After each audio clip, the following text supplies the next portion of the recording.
Hello friends, मैं रंजन वर्मा कृता coaching institute में आपका स्वागत है। फ्रेंड्स, जैसा कि हमारा ये ग्रुप डी का और एनटीपीसी का सीरीज चल रहा है, तो टोटल 3 वीडियो कंप्लीट हो चुके हैं। ये चौथा वीडियो है। जा करके प्लेलिस्ट में देख सकते हैं या फिर इसका लिंक डिस्क्रिप्शन बॉक्स में दे दिया जाएगा, वहाँ से भी जा करके देख सकते हैं। तो चलिए शुरू करते हैं चौथे भाग को। ये पहला क्वेश्चन है, यदि संख्या 47, 23, 361 में प्रत्येक सम अंक को 2 से विभाजित किया जाए और प्रत्येक विषम में 2 जोड़ा जाए, तो इस प्रकार बनी संख्या के सबसे बड़े और सबसे छोटे अंकों का योग कितना होगा। तो इसमें क्वेश्चन को समझने की ज़रूरत है, बाकी बहुत ही आसान है। तो जो अंक लिखा उसको पहले लिख देंगे हम। तो ये लिखा 47, 23, 361। इसमें कह रहा कि सम अंक को 2 से विभाजित किया जाए, तो इसमें सम है 4, तो जितने सम वाले हैं उसमें हम 2 से भाग करेंगे। तो सम है 4, तो इसको 2 से भाग करेंगे, तो ये आएगा 2। और ये है विषम, 7 है विषम, तो कह रहा है विषम में 2 जोड़ा जाएगा। तो 7 है तो इसमें हम 2 जोड़ देंगे, तो ये बन जाएगा 7 और 2 9। ये भी सम है तो इसको 2 से भाग करेंगे, तो ये बचेगा 1। ये 3 विषम है तो इसमें हम 2 जोड़ देंगे, तो 3 और 2 ये बन जाएगा 5। ये 3 विषम है, इसमें 2 जोड़ेंगे तो ये 5 बनेगा। 6 सम संख्या है तो 2 से भाग करेंगे, 2 तिहाई 6। 1 है विषम संख्या, तो 1 में हम 2 जोड़ेंगे, 2 2 और 1 3 बन जाएगा। तो ये इसका तरीका है। ये बना 29, 15, 533। इसमें ज़्यादा कुछ करना नहीं था, सम में सिर्फ 2 से भाग करना था और विषम में 2 जोड़ना था बस। अब इसमें कह रहा है कि सबसे बड़ा जो अंक है वो और सबसे छोटा इसका योग बताना है। तो सबसे बड़ा है 9 और सबसे छोटा है 1, तो 9 और 1 को हमें जोड़ देना है। तो 9 और 1 कितना आएगा, ये आएगा 10, यानी ऑप्शन बी सही हो जाएगा। तो बहुत ही आसान क्वेश्चन था, बस इसमें सिर्फ क्वेश्चन पे ध्यान देना क्या क्या रहा है। ये अगला क्वेश्चन है, 2 अंकों वाली एक संख्या के अंकों का योग 12 है। इसके अंकों को आपस में बदलने पर, दोनों जो अंक हैं इकाई और दहाई के, इसको अगर आपस में बदल दिया जाए तो प्राप्त संख्या दी गई संख्या से 18 अधिक है। तो संख्या ज्ञात कीजिए। इसको ऑप्शन से भी चेक कर सकते हैं। तो पहले हम बताएंगे बेसिक विधि, उसके बाद ऑप्शन से चेक करके बताते हैं। ऑप्शन वाला बहुत ही आसान है, तुरंत आ जाएगा। तो पहले बेसिक लगाते हैं। 2 अंकों वाली संख्या, तो 2 अंकों वाली संख्या होता है 10x + y। ये 2 अंक वाली संख्या होता है। उसमें इकाई का अंक है y और जो दहाई का अंक है वो है x। अगर दोनों को हम जोड़ दें तो कितना आएगा, यहाँ बोल रहा है कि ये 12 आना चाहिए, तो यहाँ लिख देंगे 12। ये होगा समीकरण फर्स्ट। और जो संख्या हमारा बनेगा वो 10x + y बनेगा। क्योंकि अभी मान लें हम 63 लिख रहे हैं, तो 63 को अलग अलग कैसे करेंगे, 60 + 3 लिखेंगे। 60 को अलग कैसे करेंगे, 6 × 10 + 3 ऐसे लिखा जाता है। तो हमको ना तो दहाई का अंक पता है ना ही इकाई का अंक पता है। तो दहाई को मानेंगे x और ये 10 है, तो 10 को पहले कर देंगे और इकाई को हम मान लेंगे y, तो वही हो जाता है 10x + y। अगर इकाई और दहाई 2 अंक हैं तो इसमें सिर्फ 10 से गुणा किया जाएगा। अगर सैकड़ा होता तो 100 से गुणा होता। तो ये 10x + y। तो ये पहला समीकरण हो गया। कह रहा है इसके अंकों को आपस में बदलने पर, जहाँ y है वहाँ हम करेंगे x और जहाँ x है वहाँ y करेंगे। तो इसको करेंगे 10y + x। अंकों को हमने आपस में बदल दिया। प्राप्त संख्या, ये वाला संख्या दी गई संख्या से 18 अधिक है। तो दी गई संख्या हमारा ये वाला था, मतलब कि 10x + y हमारा दी गई संख्या है, इससे 18 अधिक है, तो प्लस लिख देंगे 18। अब x वाले y वाले को सभी को बाईं ओर ले आएंगे हम। तो ये है x और यहाँ पर है 10x। जब बाईं ओर आएगा तो -10x। तो एक बार इसको हम लिख देंगे 10y + x - 10x और ये -y = 18। तो x और -10x, ये बचेगा -9x। 10y और -y, तो ये बचेगा +9y = 18। तो इसमें 9 कॉमन हो रहा है, तो 9 को कॉमन करेंगे हम, तो बचेगा -x और +y = 18। काट देंगे इसको, 9 × 9 9 दूनी 18। तो आया -x + y = 2। ये समीकरण 2 बन जाएगा। अब समीकरण फर्स्ट और सेकंड को हम सॉल्व कर लेंगे, आराम से मान आ जाएगा। तो फर्स्ट हमारा था x + y = 12 और जो सेकंड समीकरण है वो -x + y = 2। दोनों को जोड़ देंगे तो x कट जाएगा, प्लस माइनस में था, y जुड़ेगा तो 2y आएगा, 12 और 2 हो जाएगा ये 14, 2 से कट जाएगा, 2 का नम 2, 2 सतह 14, तो y का मान आ गया 7। तो हमको y का मान मिल गया। अब y के मान को समीकरण फर्स्ट में रख देंगे, x का मान आ जाएगा।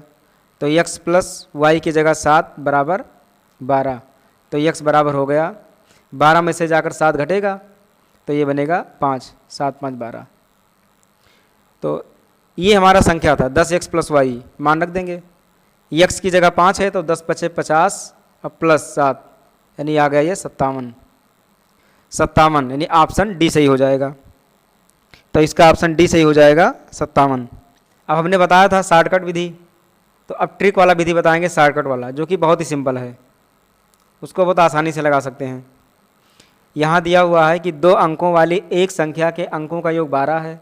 तो पहले देखेंगे कि इसमें से सभी ऑप्शन में कौन कौन सा का योग 12 आता है। जैसे 7 और 6 13, ये ऑप्शन गलत। 6 7 13, ये भी 13 है, ये भी ऑप्शन गलत, क्योंकि योग 12 आना चाहिए।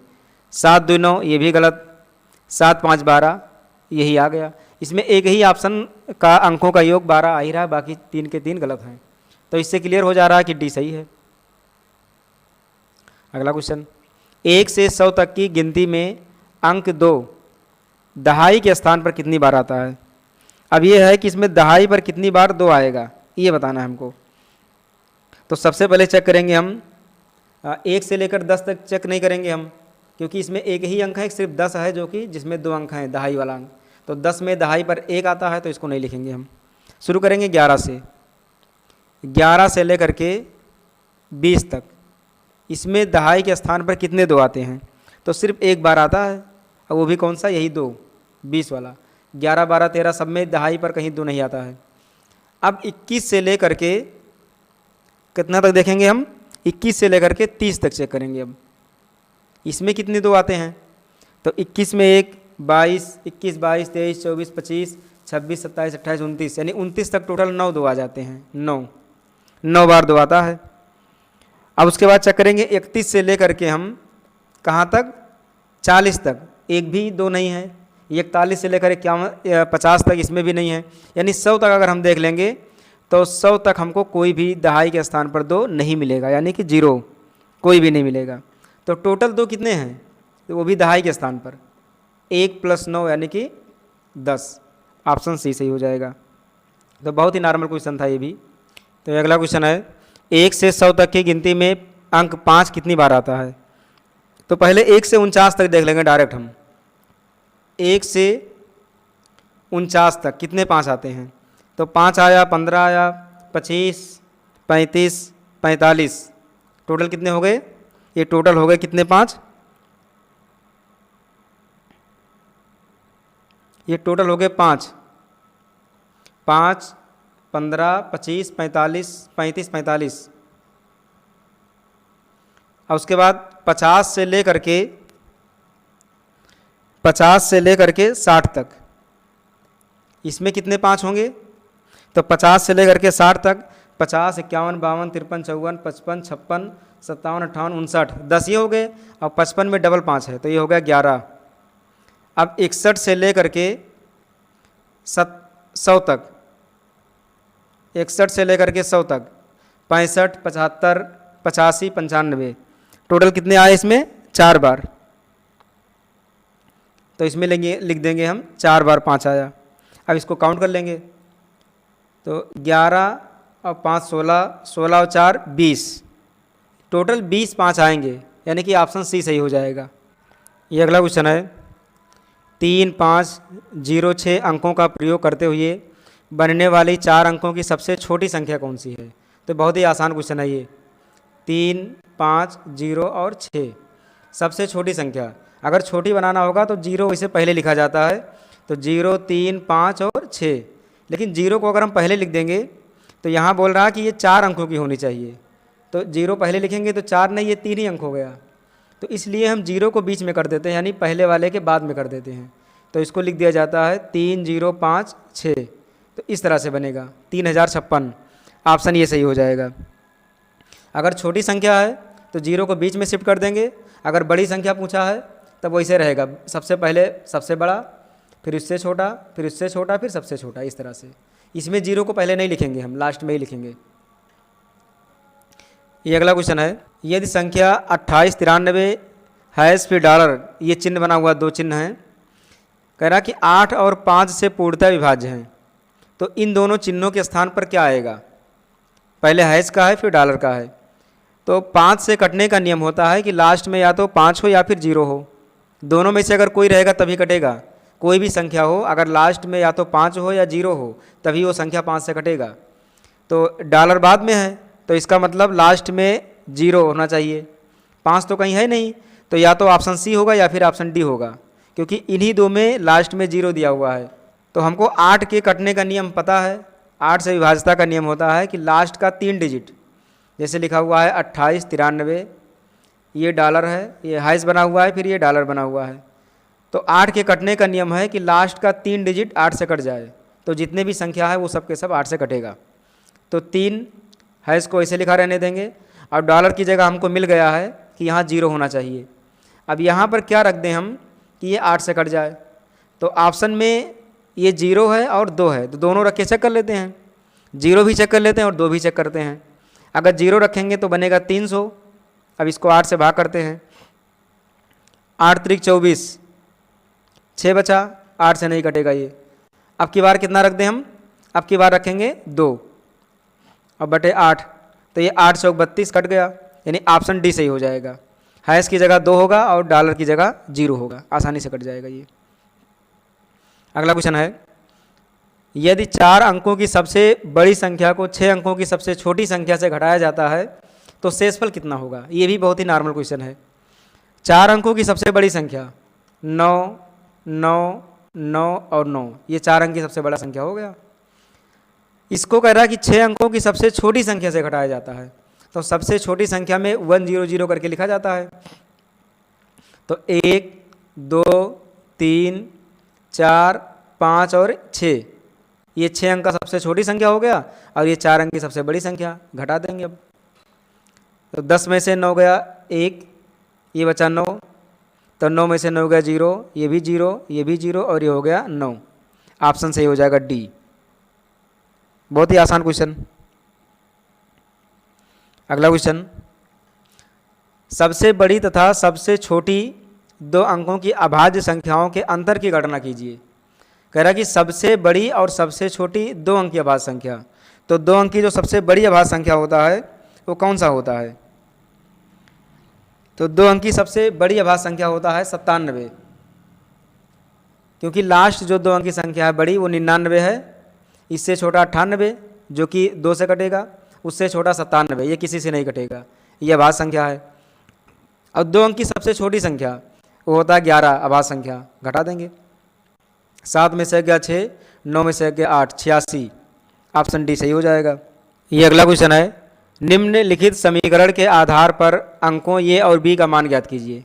ये समीकरण दिया है BA गुणे B3 और बराबर हमको लाना है 57 ये ऑप्शन दिया है 4। इन चारों ऑप्शनों में से कौन सा सही होगा जिससे कि ए और बी का मान रख दें और दोनों तरफ का मान बराबर हो जाए? तो ऑप्शन से चेक कर लेंगे। पहले ये ऑप्शन को ट्राई करेंगे, तो ये का मान 2 रखेंगे, बी का मान 4 रखेंगे।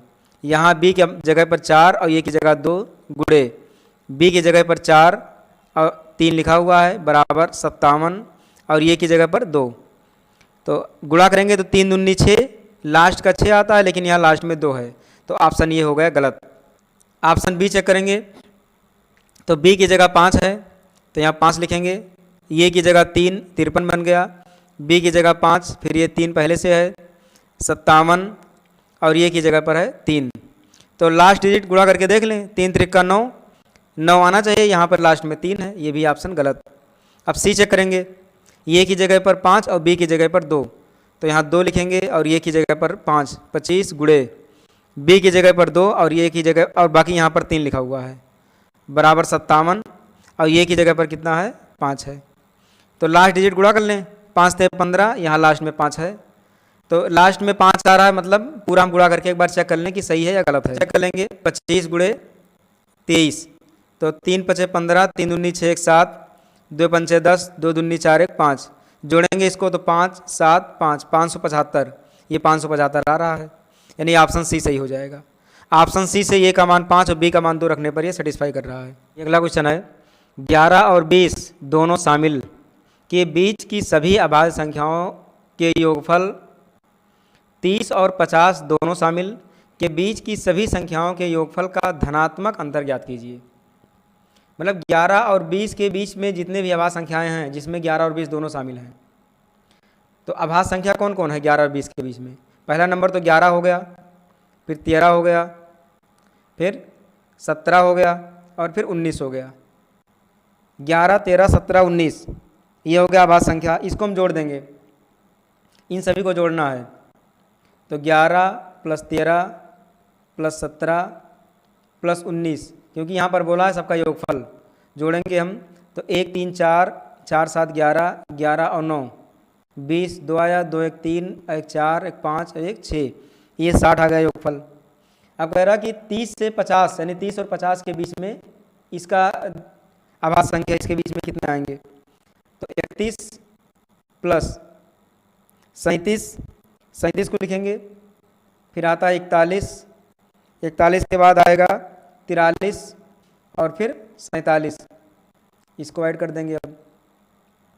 तो 1 और 7 8, 1 9, 3 12, 12 और 7 19, 1 आया, 1 3 4, 3 7, 4 11, 11 4 15, 15 और 4 19, 199 आ गया 199। अब कह रहा कि धनात्मक अंतर मतलब कि बड़े वाले में से छोटा वाला माइनस कर देंगे। 199 में से 60 को घटा देंगे हम, तो 9, 9 में से 6 गया, 3 आया और 1, 139। ऑप्शन ये सही हो जाएगा। तो बहुत ही सिंपल क्वेश्चन था ये भी। तो ये अगला क्वेश्चन है, निम्नलिखित में से किस युग्म की संख्याएं सह अभाज्य हैं?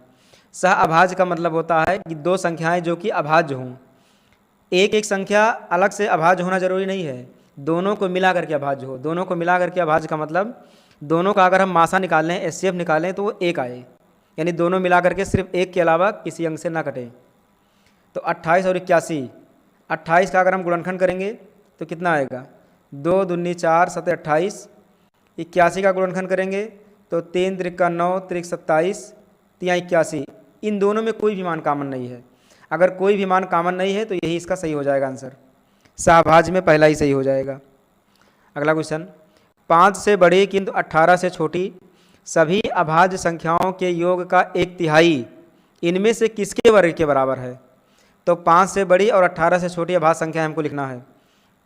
तो 5 से बड़ी अभाज्य संख्या 7 और प्लस 11, 13 और फिर 17, बस इतने होंगे खाली।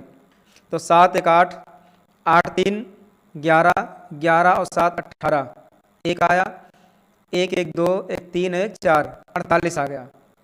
अब कह रहा कि योग का 1/3, अब हमको 48 का 1/3 करना है, यानी 1/3 करना है। तो 3 का नम 3, 3 का नम 3, 3 तक 18, ये आ गया 16। अब कह रहा है ये 16 इनमें से किसके वर्ग के बराबर है? मतलब ऑप्शन में 4 ऑप्शन दिया गया है, चारों में किसका वर्ग करें कि 16 आ जाए? तो 4 का वर्ग करने पर 16 आ जाएगा, यानी ऑप्शन डी सही हो जाएगा 4। अगला क्वेश्चन, 1 और 100 के बीच आने वाली युग्म अभाज्य संख्याओं के युग्मों की संख्या ज्ञात कीजिए। युग्म अभाज्य का मतलब होता है कि दो संख्याएं जिनके बीच का जो अंतर है वो सिर्फ 2 हो, ऐसी संख्या हमको चाहिए। तो ऐसी संख्याएं कौन कौन सी हैं युग्म अभाज्य? जैसे पहला नंबर तो हो जाएगा 3 और 5, 3 और 5 के बीच 2 अंक का अंतर है। 2 ऐसी अभाज्य संख्याएं जिनके बीच का डिफरेंस सिर्फ 2 हो, उसी को हम युग्म अभाज्य कहते हैं। तो 3 5 हो जाएगा, 5 7 को भी ले लेंगे हम, ये दूसरा हो गया। और फिर 11 13, 11 2 13, ऐसे हम लिखते जाएंगे। फिर 17 19 हो जाएगा, 17 19 के बाद में 29 30 31, यानी 29 और 31 हो जाएगा। 29 31 के बाद में 41 और 43 ये होगा। फिर 59 और 61 आता है, 59 60 61, 2 का अंतर इसमें भी है। इसके बाद आता है 71 और 73, 71 72 73, 2 का डिफरेंस होना चाहिए। 71 73 हो गया। अब इसमें हम 73 के बाद में और कोई नहीं आएगा, कोई ऐसा संख्या नहीं है जो कि अभाज्य युग्म हो, यानी युग्म अभाज्य नहीं है कोई इसके बाद में। तो टोटल कितने हो गए? 1 2 3 4 5 6 7 8, टोटल 8 हो गए, यानी ऑप्शन बी सही हो जाएगा 8। अगला क्वेश्चन,